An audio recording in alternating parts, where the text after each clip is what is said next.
जय माता जी students, welcome to our YouTube channel Dhyan commerce, the key of success.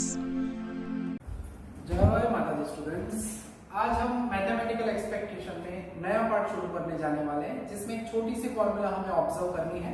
आप उसे नोट भी कर लेना, ठीक है।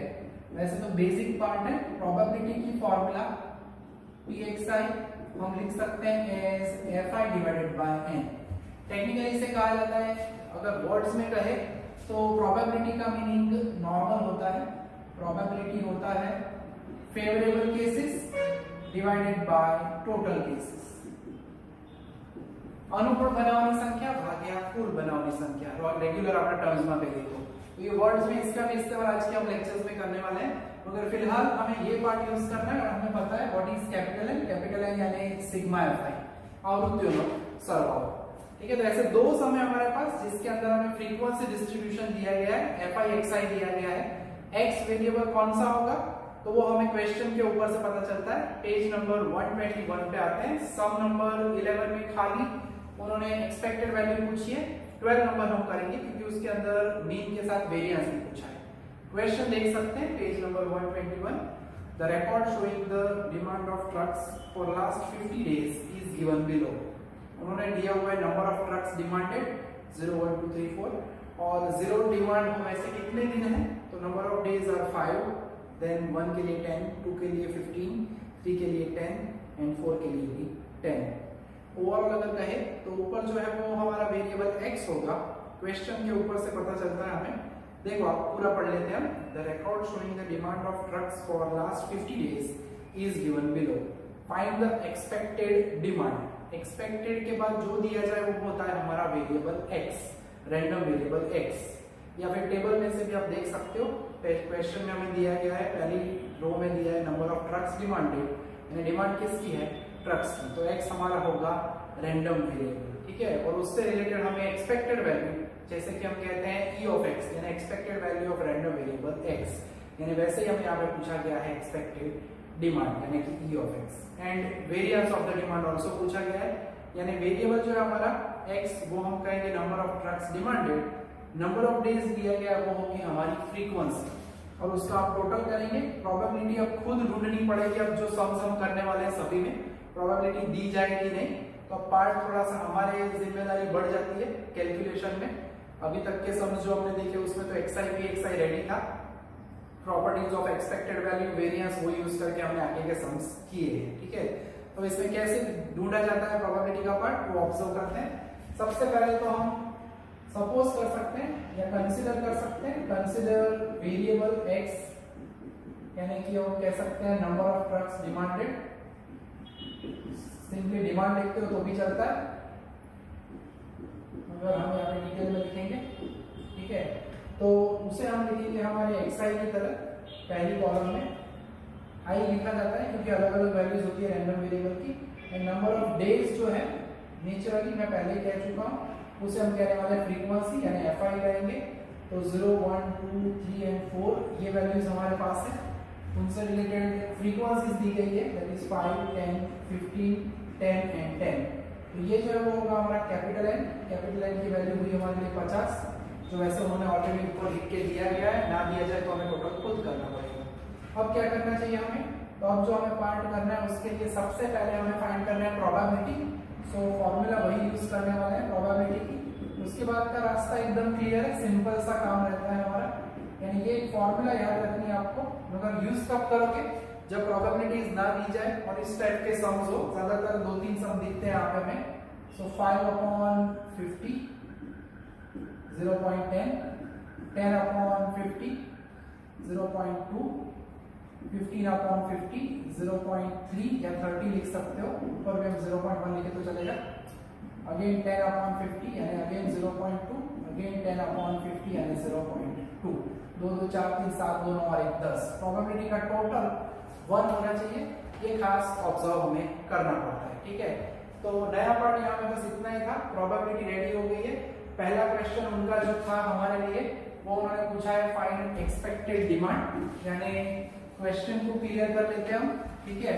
तो सबसे पहली जो वैल्यू है, पहला जो क्वेश्चन उन्होंने पूछा है नंबर 1 यानी एक्सपेक्टेड डिमांड नेचुरली किसकी होगी, एक्सपेक्टेड ट्रक्स डिमांडेड, उन्होंने एक्सपेक्टेड डिमांड वर्ड यूज किया है, दैट इज हम लिखेंगे ई of x, that is sigma XI into P XI. तो सिंपली हमें करना क्या है, हमें एक्सआई और पी एक्सआई को मल्टीप्लाई करना है, जो कि हम आगे वाले सम्स में भी कर ही चुके हैं। तो थोड़ा सा नया पार्ट यहाँ पे प्रोबेबिलिटी के लिए, एक्सआई इनटू पी एक्सआई, ध्यान रखना है एफआई से मल्टीप्लाई ना हो जाए। 0.1 into 0, this is 0, 0.2, 3.3 into 2 यानी 0.6, 0.2 into 3 यानी अगेन 0.6, 0.2 into 4 यानी 0.8। इसका हमें टोटल करना है, सो ये टोटल हम इजीली कर सकते हैं। तो हमें मिल रहा है 2.2, यानी हमें एक्सपेक्टेड डिमांड ऑफ ट्रक्स मिल रहा है 2.2। अगर प्रैक्टिकली सोचना चाहें तो 2.2 का मीनिंग क्या, एवरेज जो है ट्रक की डिमांड कितनी है, 2 डिमांड है, average demand of the trucks is 2। अगर हमें वर्ड्स में एक्सप्लेन करना है तो इसका आंसर ये होगा, यानी मीन कह सकते हैं एवरेज वैल्यू, ठीक है, सेंटर में रहता है जनरली, सेंटर 2 के आसपास, यानी एवरेज 2 ट्रक्स की डिमांड उनकी रहती है जो 50 दिन का डेटा है उसमें, ठीक है। तो ये उसका इंटरप्रिटेशन हुआ, वैसे इंटरप्रिटेशन उन्होंने नहीं पूछा। दूसरा क्वेश्चन है फाइंड द वेरिएंस, और वेरिएंस के लिए हमें फाइंड करना पड़ेगा ई ऑफ एक्स स्क्वायर, और ई ऑफ एक्स स्क्वायर की फॉर्मूला हमारे पास है sigma XI square into P XI, ठीक है। तो उसके लिए हमें काम करना पड़ेगा, एक्सआई स्क्वायर पी एक्सआई ढूंढना पड़ेगा, ठीक है। आगे हमने कहा था एक्सआई पी एक्सआई को एक्सआई के साथ मल्टीप्लाई करो, फर्स्ट कॉलम के साथ, ध्यान रखना है एक्सआई के साथ। सो दिस इज 0, 0.2 into 1 यानी 0.2, 0.6 into 2 यानी 1.2, 6 into 3 यानी 1.8, 0.8 into 4 यानी 3.2।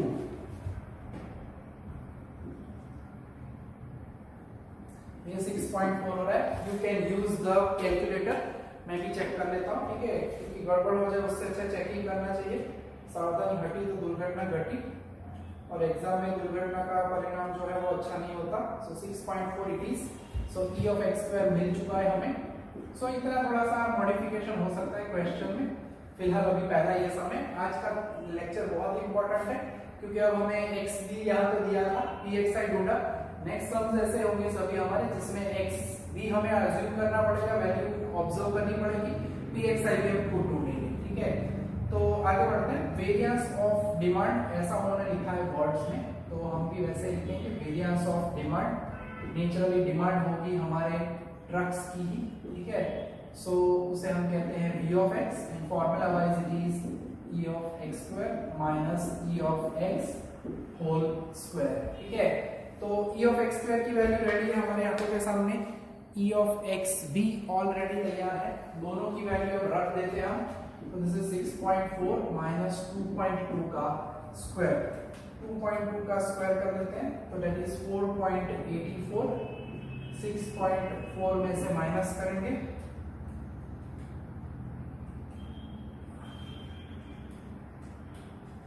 तो हमें आंसर मिल रहा है 1.56, ठीक है। तो वेरिएंस ऑफ द ऑब्जर्वेशन हमें मिल रहा है 1.56। तो बहुत ही प्यारा सा सम है। वैसे 11 नंबर इसी तरह से आप कर पाओगे, उसमें खाली उन्होंने पूछा फाइंड एक्सपेक्टेड डिमांड, ठीक है। तो वो 11 नंबर का सब तो मैं आपको होमवर्क में दूंगा। यूनिवर्सिटी में भी इस टाइप का फ्रीक्वेंसी वाला सब एक है, तो वो बाद में आप सब करेंगे, ठीक है। ज्यादातर एक्सआई पी एक्सआई वाले सब पूछे गए, मगर इस टाइप के सब भी पूछे जाने के चांसेस रहते हैं, ठीक है। तो इसमें तो क्या था, एक्सआई की वैल्यू रेडी थी, पी एक्सआई ढूंढना था, मगर अब कुछ ऐसे सम देखने वाले हम जिसमें प्रोबेबिलिटी तो हम ढूंढने वाले, उसके अलावा एक्स यानी वेरिएबल के बारे में भी हमें खुद अजम्पशन सपोजिशन लेना पड़ेगा, क्योंकि अब जो सम हम देखने वाले हैं, सम नंबर 8 एंड 9, दोनों के अंदर उन्होंने जो क्वेश्चन दिया है वो आप ऑब्जर्व कर सकते हो, पेज नंबर 120, ठीक है। 120 के सम नंबर 8, 9, दो में से मैं एक करवाऊंगा उसमें भी, ठीक है। ये आप ऑलमोस्ट 12th स्टैंडर्ड में जो प्रोबेबिलिटी पढ़ते थे उसमें भी ऐसे सब आगे आ ही चुके हैं, खाली यहाँ पे हमें प्रोबेबिलिटी ढूंढने के बाद एक्स्ट्रा काम करना है। बाकी पुराना काम तो जो हम आगे कर चुके हैं 12th स्टैंडर्ड में प्रोबेबिलिटी का, वही पूरा रहता है, ठीक है। आगे में संभावना काम से करता है, बाद में एज काम करा मुझे। तो सम नंबर 8 एंड 9 दो सम है, जिसमें 9 नंबर में खाली एक्सपेक्टेड वैल्यू ढूंढिए जैसे मैंने 11 में बोला, और 10 नंबर है उसमें उन्होंने एक्सपेक्टेड वैल्यू भी पूछी और वेरिएंस भी पूछा है। तो हम कर रहे हैं सम नंबर 11, ठीक है, सॉरी सम नंबर 10। सबसे पहला काम मेन जो रहता है वो है रैंडम वेरिएबल x कौन सा रहेगा, ठीक है, वो x आप अज्यूम कैसे करोगे। तो सबसे पहले क्वेश्चन को आराम से पढ़ना है, जैसे कि हम पढ़ रहे हैं पेज नंबर 120 पे। There are 8 screws in a packet of which 2 are defective, यानी 8 में से 2 डिफेक्टिव है, दैट मींस नेचुरली 2 के अलावा बाकी के 6 जो है वो क्या होंगे, नॉन डिफेक्टिव, ठीक है। If 2 screws are taken at random, उसमें से 2 स्क्रूज सिलेक्ट किए जाए, ऐसे सब आपने बहुत किए 12th स्टैंडर्ड में भी, इवन हमारे यूनिट नंबर 2 प्रोबेबिलिटी में भी हम देखेंगे, मगर वो इस चैप्टर के बाद में करवाने वाला हूं, ठीक है। तो उन्होंने कहा है 2 स्क्रूज सिलेक्ट किए जाते हैं, then find the expected number of defective screws. आपको वेरिएबल x कंसीडर कहां से करना है, फाइंड वाला क्वेश्चन जो भी दिया जाए पढ़ने का, फाइंड द एक्सपेक्टेड के बाद जो होता है वो होता है हमारा वेरिएबल x, क्योंकि हम बोलते भी वैसे ही है expected value of random variable x यानी e ऑफ x, ठीक है। तो एक्सपेक्टेड वैल्यू किसकी पूछी है, नंबर ऑफ डिफेक्टिव स्क्रूज की। तो एक्सपेक्टेड के बाद जो दिया जाए वो होता है हमारा रैंडम वेरिएबल। यानी सबसे पहला काम हमें यहाँ पे करना है, हम कंसीडर करेंगे x एज, यहाँ पे होगा नंबर ऑफ डिफेक्टिव स्क्रूज। यानी आपके लिए मेन काम यही रहता है कि आप डिसाइड करो सबसे पहले स्क्रूज के बारे में, जो भी दिया जाए डेटा में उसको x कंसीडर करो, फिर सोचना है कि x की वैल्यू क्या क्या हो सकती है, ठीक है। आगे बढ़ते हैं, हमें 8 स्क्रूज दिए गए टोटल, सिलेक्शन कितने स्क्रूज का किया गया है, 2 स्क्रूज का, ठीक है। अब ये थोड़ा सा कॉम्बिनेशन वाला पार्ट है, क्रमचय संचय नो भाज्य, ठीक है। अगर आपको सिलेक्शन करना है, पसंदगी करवानी है, तो C फॉर कॉम्बिनेशन संचय नो उपयोग है, क्रम आपको है गोठवणी करवानी है, अरेंजमेंट करनी है तो परम्यूटेशन यूज होता है, परम्यूटेशन यूज होता है for arrangement, combination for selections, ठीक है। यहाँ पे बोला है इफ 2 स्क्रूज आर टेकन, यहाँ पे हम कह सकते हैं here there are 8 screws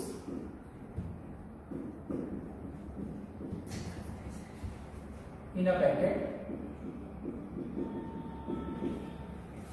of which 2 are defective.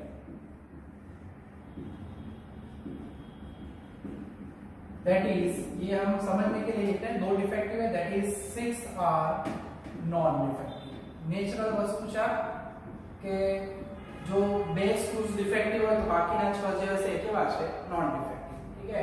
तो ये काम कर रहे हैं। अब इसके बाद उन्होंने बोला है 2 screws are taken from it, 2 screws are taken from it, यानी 2 स्क्रूज लिए जा रहे हैं, किसमें से, टोटल में से। therefore total number of ways of selecting 2 screws, 2 screws select करने हैं, मगर कितने स्क्रूज में से, screws out of total screws, out of total screws यानी 8 स्क्रूज इज इक्वल टू, उसे हम लिखते हैं 8C2। सिलेक्शन क्या करना है, सिलेक्शन कीधું હોય, પસંદગી कीधी હોય तो कॉम्बिनेशन નો C यूज થાય, राइट। तो इस 8C2 कैसे सॉल्व करते थे, तो आपको सिखाया गया होगा 8 से 2 तक नहीं जाना है, 2 स्टेप उल्टा जाना है, यानी 8 into 7 divided by 2 into 1। वैसे ये काम हम आगे ये काम हम आगे नेगेटिव बाइनोमियल ज्योमेट्रिक डिस्ट्रीब्यूशन में कर ही चुके हैं, तो आपको प्रॉब्लम नहीं होगा। सो इसका आंसर हमें क्या मिलेगा, 20। तो टोटल केसेस हुए 8 स्क्रूज में से 2 डिफेक्टिव स्क्रूज आप सिलेक्ट करते हो, ठीक है। इसका इस्तेमाल अभी हम करने वाले हैं प्रोबेबिलिटी वाले क्राइटेरिया में, ठीक है। तो अब इसे हम डिटेल में ऑब्जर्व करेंगे। अब मेन पार्ट हमारा है टेबल कैसे बनाएंगे, ठीक है।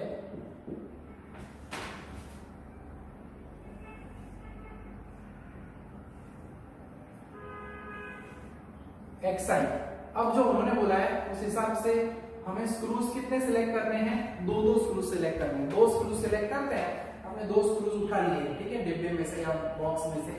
तो उसमें से हमें जो क्वेश्चन है, हमारा क्वेश्चन है x यानी क्या, defective screws. Defective screws 2 select किए हैं, तो या तो 2 डिफेक्टिव होंगे, या तो 1 डिफेक्टिव होगा, या तो 1 भी डिफेक्टिव नहीं होगा। यानी xi की वैल्यू आपको खास ध्यान रखनी है, 0, 1 एंड क्या होगा, 2। 3 ऑप्शन अवेलेबल है xi के लिए। क्यों, क्योंकि दोनों स्क्रूज या तो निकाले जो हमने, दोनों नॉन डिफेक्टिव होंगे, यानी जीरो डिफेक्टिव। खास ध्यान रखो, एक डिफेक्टिव निकला तो नेचुरली दूसरा नॉन डिफेक्टिव, दोनों ही डिफेक्टिव है तो नॉन डिफेक्टिव कोई भी होगा नहीं। ठीक है, तो एक्सआई वाला पार्ट है, खास ध्यान रखना है। अब जो प्रोबेबिलिटी है वो खास यहाँ पे इंपॉर्टेंट रहता है। अगेन प्रोबेबिलिटी ढूंढने वाला कॉन्सेप्ट जो कि हम आगे वाले सेमेस्टर्स में, आगे ईयर में देख ही चुके हैं 12th में, कैसे ढूंढना चाहिए प्रोबेबिलिटी का क्राइटेरिया। तो जीरो क्या है, ये जीरो, जीरो यानी एक्स, एक्स यानी क्या, नंबर ऑफ डिफेक्टिव स्क्रूज, और हमारे पास नंबर ऑफ डिफेक्टिव स्क्रूज उन्होंने कितने बोले हुए हैं, दो। आपने दो स्क्रूज निकाले, उसमें से डिफेक्टिव कितने निकले, जीरो, तो उसे लिखा जाता है सिलेक्शन में क्या आया, 2C0। मगर दो स्क्रूज निकाले, दोनों डिफेक्टिव नहीं है, दैट मींस वो क्या होंगे, नॉन डिफेक्टिव। यानी अल्टीमेटली जीरो डिफेक्टिव का मीनिंग दो नॉन डिफेक्टिव स्क्रूज मिलेंगे, कितने में से, 6 में से। यानी उसके साथ आपको लिखना होता है 6C2। ये ऊपर वाला फेवरेबल केस और नीचे टोटल केस लिखे जाते हैं, टोटल केस यानी 8C2। ठीक है, ये प्रोबेबिलिटी का पार्ट रहता है। प्रोबेबिलिटी की फॉर्मूला हमें पता ही है, P of A is equal to लिखा जाता है M/N। यूनिट नंबर 2 में भी इसे हम ऑब्जर्व करेंगे, 12 में भी आप देख सकते हो। M यानी favourable case, zero defective screws होने के चांसेस क्या है, 2C0 into 6C2। ये जीरो डिफेक्टिव है, मींस दोनों के दोनों क्या होंगे, नॉन डिफेक्टिव। यानी एक का सिलेक्शन नहीं हुआ, ऑटोमेटिकली दूसरे पार्ट आपको दिखेंगे, क्योंकि हमें पता कैसे चला, दोनों स्क्रूज मैंने देखे, दोनों क्या निकले, नॉन डिफेक्टिव। तो जीरो लिखना पड़ता है फॉर डिफेक्टिव स्क्रूज, और नॉन डिफेक्टिव है वो दो है, मगर कितने में से, 6 में से। और नीचे क्या लिखना है, 8C2। नीचे तो हर एक केस में आपको 8C2 ही लिखना है, क्योंकि वो n होगा हमारा टोटल केसेस, खाली ऊपर वाले केसेस बदलते हैं। अब एक डिफेक्टिव स्क्रू है, कितने में से, 2 में से, यानी मैं लिखूंगा 2C1। यानी एक डिफेक्टिव हुआ तो नेचुरली दूसरा क्या होगा, नॉन डिफेक्टिव, यानी वो 6 में से एक हम सिलेक्ट करेंगे। सिमिलरली अगर दोनों के दोनों डिफेक्टिव स्क्रूज मिलते हैं, બંને डिफेक्टिव છે, तो एक પણ स्क्रू જે છે એ नॉन डिफेक्टिव नहीं है, यानी यहाँ पे हमें लिखना पड़ेगा 6C0। ठीक है, तो ये पूरी प्रोबेबिलिटी हुई। थोड़ा सा कैलकुलेशन में ये काम हमें करना पड़ेगा, क्योंकि यहाँ पे प्रोबेबिलिटी का थोड़ा कॉन्सेप्ट यूज होता है। 2C0 इज ऑलवेज 1, 6C2 करते हो, that is 6 into 5 30 divided by 2 into 1 यानी 15। तो ये होगा 15 अपॉन नीचे हमारे पास है आंसर 28। ठीक है, तो थोड़ा सा जगह का एडजस्टमेंट करता हूँ यहाँ पे। तो हमारे आंसर है, उसे आप कैलकुलेटर में डिवाइड भी कर सकते हो 0.0 करके भी। फिलहाल मैं यहाँ पे लिख रहा हूँ 15.28, प्रोबेबिलिटी पहली बार मिल रही है। This is 2, this is 6, 8C2 यानी होता है 28, सो 6 into 2 यानी 12/28। जब भी आप ये प्रोबेबिलिटी ढूंढते हो, इसका टोटल 1 होना चाहिए। आप देख सकते हो नीचे जो 28 है, ऊपर 15 और 12 मिला के होगा 27। लास्ट वाले में तो कोई कष्ट है नहीं, दोनों 1 ही होने वाले हैं, यानी ओवरऑल ये होगा 1/28। दैट मींस प्रोबेबिलिटी का टोटल हमें क्या मिला, 1 मिला। ठीक है, तो प्रोबेबिलिटी में खास ये पॉइंट आपको ध्यान रखना होता है कि जो टोटल है वो हमें क्या मिला। ठीक है, धीरे से जा रहे हैं हम इस पार्ट में, क्योंकि हम प्रोबेबिलिटी का पार्ट यूज कर रहे हैं चैप्टर में, वो लास्ट में हम करने वाले हैं। xi into pxi, हमें मीन और वेरिएंस दोनों पूछा गया है, तो दोनों ढूंढना है हमें। आगे का काम बहुत ही सिंपल है, कैलकुलेटर से आप डिवाइड करो तो 4 डिजिट में लिखना। फिलहाल मैंने डिवाइड कर रहा, 0 into this यानी 0, 12 into 1 यानी 12/28, 1 into 2 यानी 2/28। अल्टीमेटली क्या है, तो दिस इज 14/28, और इसे आप कन्वर्ट कर सकते हो 0.5। ठीक है, यहाँ पे ना करो और नीचे फॉर्मूला में करोगे तो भी चलेगा। देन अगेन xi के साथ मल्टीप्लाई करना है, 0 into 0 यानी ये 0 होगा, 1 into 12/28 यानी दिस शुड बी 12/28, 2 into 2 यानी 4/28, तो ये होगा 16/28। ओके, तो ये हम कह सकते हैं हमारा आंसर मिल गया। इसे भी कन्वर्ट करना चाहे तो आप कर सकते हैं। 16/28 कैलकुलेटर की जरूरत पड़ेगी, यस इट इज 16/28 करेंगे, 0.5714 मिल रहा है, सो 0.5714। यहाँ पे अगर जगह ना हो आपके टेबल में तो इसे यहाँ पे डिवाइड मत करना, चलेगा। ठीक है, वो आप नीचे भी फॉर्मूला के वक्त भी कर सकते हो। पहला जो है वो है एक्सपेक्टेड,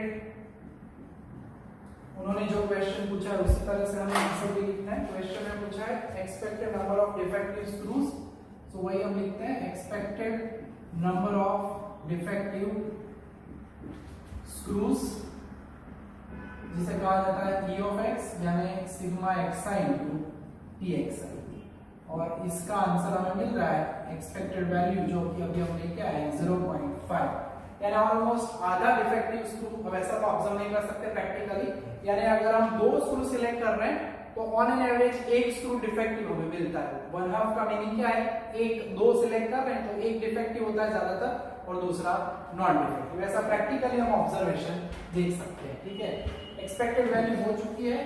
अब हम जाते हैं हमारे वेरिएंस में। ठीक है, और वेरिएंस के लिए सबसे पहले हमें ई ऑफ एक्स स्क्वायर लिखना है जो कि हमारे पास ऑलमोस्ट रेडी ही है।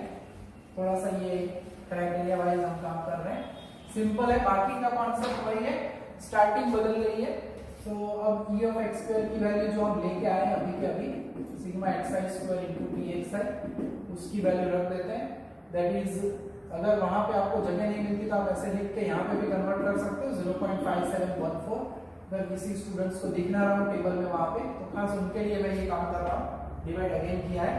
एंड अब हमें फाइंड करना है, उन्होंने वेरिएंस वर्ड यूज किया है, जिस तरह से क्वेश्चन में वर्डिंग यूज किए जाए उस तरह से आपको करना है। तो वेरिएंस यानी v of x that is e of x square minus e of x whole square. ठीक है, so e of x square की वैल्यू 0.5714 माइनस 0.5 का स्क्वायर, सो 0.5714 माइनस 0.25। ठीक है, तो अगर हम कहें वेरिएंस की वैल्यू अगर आप ढूंढना चाहे सो 0.3214 अप्रोक्सीमेटली वो आंसर होगा। ठीक है, फिर भी चेक कर लेते हैं हम, तो क्या कॉन्फिडेंस आता है, यस 0.3214। ठीक है, तो ये एक सम हुआ। उसी तरह से जो हमारे पास सम नंबर 9 है उसमें भी ऐसा ही करना पड़ेगा, देख सकते हो आप। मैं आपको हिंट भी दे देता हूँ अभी के अभी।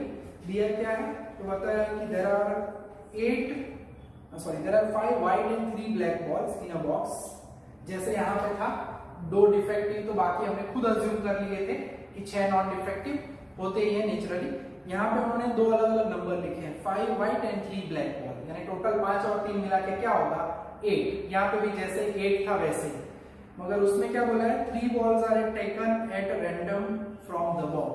वहां पे 3 बॉल बोले हैं, यानी जैसे यहाँ पे हमने नीचे 8C2 लिखा था वैसे इस समय आपको नीचे टोटल केसेस में लिखना है total number of ways of selecting 3 balls out of 8 ball, यानी 8C3 होगा, यानी 8 into 7 into 6 divided by 3 into 2 into 1, तो वो आपको 56 मिलेगा। ठीक है, फुल डिटेल में हिंट में दे रहा हूँ। और जो एक्सआई की वैल्यूज है, यहाँ पे हमने 2 सिलेक्ट किए थे बॉल, वहां पे 2 स्क्रूज सिलेक्ट किए थे, वहां पे उन्होंने बोला है expected number of black balls, यानी सबसे पहले आपको एक्सआई जो अज्यूम करना है वो क्या लेना पड़ेगा, नंबर ऑफ ब्लैक बॉल्स। ठीक है, और वो क्या होगा 0 1 2 के बाद क्या आएगा 3, वो आपको लेना पड़ेगा 3 तक। बाकी प्रोसेस यही इसी तरह से होगी। ब्लैक बॉल में यहाँ पहले 3C0, तो बाकी का वहां पे होगा 5C नेचुरली 3, देन 3C1 तो बाजू में होगा 5C2, 3C2 तो बाजू में होगा 5C1, और लास्ट में 3 वाले केस के लिए आएगा 3C3 into 5C0। कैलकुलेशन उसके आंसर आपको कैलकुलेट करना है, टोटल प्रोबेबिलिटी का 1 हो जाए तो सेफली हम आगे जा सकते हैं। ठीक है, पूरा प्रोबेबिलिटी का पार्ट मैंने ये समझाया कैसे लिखना है, ना समझ में आए तो वीडियो रिवाइंड करके फिर से ही आगे का पार्ट सुन सकोगे। ठीक है, तो ये 9 नंबर का सम है, इसी टाइप का सम है तो वो आप आराम से कर पाओगे। ठीक है, अब आगे बढ़ते हैं। छोटा सा लेक्चर का, आज के लेक्चर का एक छोटा सा और सम लेते हैं और फिर हम विराम लेके, चैप्टर बहुत ही छोटा है, आगे आप ऑब्जर्व कर सकते हो, लिमिट बहुत लेंथी चैप्टर था, कॉन्सेप्चुअल भी था थोड़ा ज्यादा। उसके अलावा बाकी के चैप्टर्स जो है उसमें रेगुलरली काम किया जाए तो इजी बनते हैं। ठीक है, सभी के सभी लेक्चर एक साथ देखोगे तो प्रॉब्लम होगा, इसलिए हम पहले से कहते हैं कि रेगुलरली जिस वक्त पे लेक्चर्स हो उस टाइम पे लेक्चर्स को ऑब्जर्व करो, देखो, ना समझ में आए तो 2 बार ऑब्जर्व करो लेक्चर्स को, फिर भी ना आइडिया आए तो हमें पूछ सकते हो। कुछ स्टूडेंट्स आके यहाँ पे सीख भी जाते हैं, डाउट्स हो तो सॉल्व भी करवाते हैं, कुछ कॉन्फ्रेंस कॉल करके हमारे साथ इंफॉर्मेशन जो चाहिए होती है वो बच्चे 4-5 मिलके डाउट सॉल्व करवाते हैं। ठीक है, बाकी के कुछ है पता नहीं कैसा काम कर रहे हैं। ठीक है, मगर hopefully we assume that they are doing the work perfectly. ठीक है, तो अब जो हमें सम देख रहे हैं एक छोटा सा सम है जो कि है some number Himesh, I mean 13 नंबर दिया क्या है। तो अब एकदम थोड़ा सा अलग टाइप का पार्ट है, 13, 14, 15 तीन टाइप के सम है, उसमें थोड़ा दिमाग यूज करना पड़ेगा। क्या दिया है, there are 100 tickets in a lottery of ₹1 each. 100 tickets दी गई है, हर एक की जो प्राइस ऑफ द टिकट है, PRICE price of the ticket है ₹1, ठीक है, ₹1। There is only one ticket in the lottery bearing a price of ₹80, यानी 100 पर्सन अगर टिकट परचेज करेंगे तो एक पर्सन की बल्ले बल्ले होगी और बाकी के 99% रोने वाले हैं, क्योंकि प्राइस तो खाली एक ही है और वो प्राइस मनी क्या है, ₹80। यानी एक पर्सन जीत रहा है तो उसके जेब में ₹80 आएंगे, मगर ₹1 उन्होंने खर्च किया हुआ है टिकट की प्राइस के लिए, तो उसके जेब में अल्टीमेटली का है तो ₹79 आएंगे, ठीक है। और बाकी के जो 99% है, क्योंकि एक ही प्राइस है, 99% को रोना पड़ेगा। क्यों? क्योंकि उनको ₹1 का इनाम नहीं मिलेगा, यानी उन्होंने जो भी ₹1 इन्वेस्ट किया है वो उनका एग्जैक्टली क्या होगा, लॉस। यानी एक पर्सन के टिकट के विनिंग के चांसेस है, लॉटरी के प्राइस जीतने के चांसेस है, बाकी के 99% जो है उनके हारने के 100% चांसेस है। तो उन्होंने क्या पूछा है कि मैंने समझा दिया question, a person purchases 1 ticket, find his expectation. Expectation का मीनिंग क्या होगा, person will win the prize money, ठीक है। तो अब सबसे पहला काम हमें करना है, छोटा सा समय मगर समझना जरूरी है, ठीक है।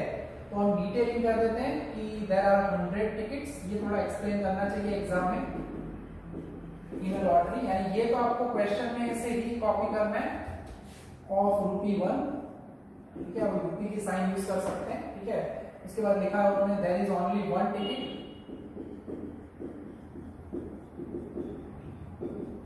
in the lottery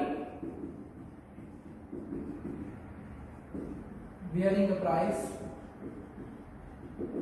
of ₹80, यानी ₹80 का प्राइस में वैसे ओनली 1 टिकट है, उन्होंने मेंशन किया हुआ है, ठीक है। सबसे पहले हम कंसीडर करेंगे, consider x is equal to amount gained by the person, gain यानी उन्होंने विनिंग किया हुआ है, ऐसा हम कह सकते हैं। कितना अमाउंट उन्हें मिला होगा ऐसा हम कह सकते हैं, amount received by the person कह सकते हैं।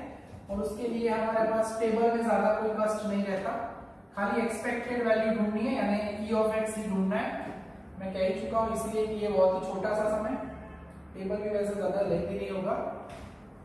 अब यहाँ पे आगे वाला केस नहीं है, लास्ट सम में तो क्या था, डिफेक्टिव स्क्रूज थे, 0, 1, 2 लिखा था। यहाँ पे तो पर्सन एक ही टिकट परचेज कर रहा है और यहाँ पे नंबर ऑफ टिकट्स हमारा x नहीं है, x क्या है, amount gained by the person. Suppose कि मैंने टिकट परचेज की, मुझे ₹80 का प्राइस मिला, तो जैसे मैं कह चुका हूँ मेरी जेब में आए 80, अब जब प्रॉफिट होगा तो उसके लिए मैं प्लस लिखूंगा। अब उसमें से मैं क्या करता हूँ, मैं गेन एग्जैक्ट डिसाइड करता हूँ, मेरा प्रॉफिट क्या होगा, ₹80 मिला, ₹1 गया, कौन सा गया, जो मैंने इन्वेस्ट किया था, तो मेरा नेट प्रॉफिट जो है वो ₹79 होगा, ठीक है। यहाँ पे मैं से प्लस साइन तो आपको समझ में आएगा, यानी अल्टीमेटली जो पर्सन है, यानी मुझे प्राइस मिला है, मैं एक ही पर्सन हूँ, अमाउंट 100%, तो इसकी प्रोबेबिलिटी भी इजी हो जाती है कि 100 टिकट्स में से कितने पर्सन को प्राइस मिल रहा है, ओनली 1, यानी favourable case only 1%, total cases यानी 100%। 100 में से एक पर्सन को मिल रहा है, यानी प्रोबेबिलिटी क्या होगी, 0.01, 1% प्रोबेबिलिटी है, 1% चांसेस है कोई पर्सन को क्या मिलेगा, ₹79। और मैंने जैसे कहा पहले, बाकी के सभी लोग रोने वाले हैं क्योंकि उनको ₹1 देना पड़ा प्राइस मनी, जो प्राइस थी उनकी टिकट की, टिकट परचेज की ₹1 में, जेब में टिकट रखी, टिकट जेब में ही रहेगी क्योंकि प्राइस मिलने वाला नहीं है। और वैसे कितने लोग होंगे, मैं पहले ही समझा चुका हूँ, एक के अलावा बाकी के यानी 99, यानी इसकी प्रोबेबिलिटी होगी 0.99 and total of the probability is always 1, ठीक है। तो दूसरा हिस्सा वैसे आप 1 में से माइनस करके भी ढूंढ सकते हो, अब सीधा फाइनल काम कर देते हैं, that is xi into pxi। So multiply करेंगे, this is 0.79 and this is -0.99, यानी आंसर यहाँ पे आप लिख सकते हो -0.20।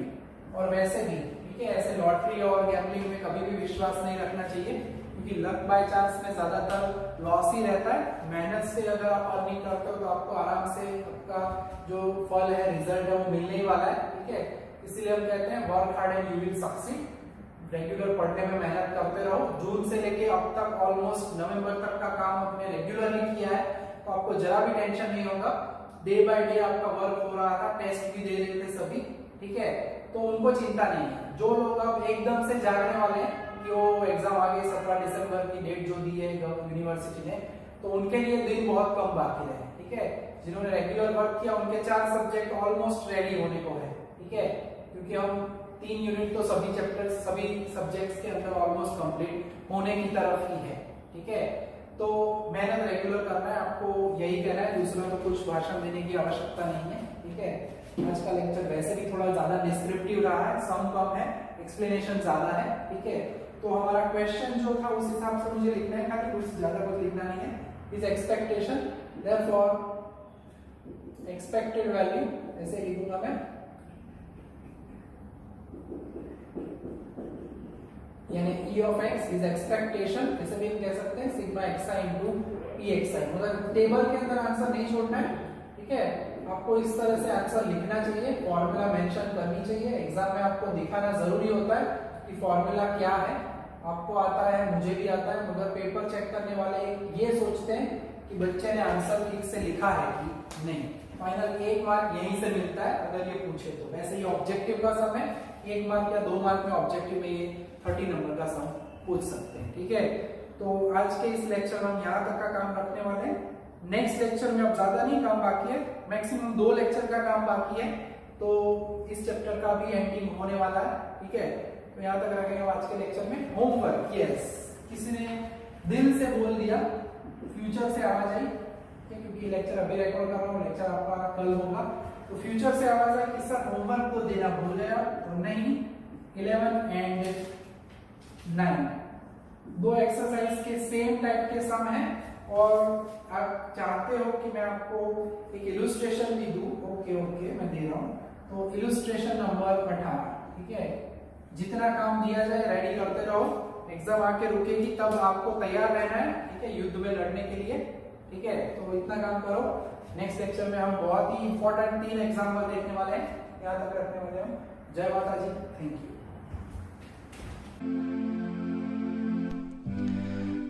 Please like, subscribe, share and press bell icon for notification. Thank you.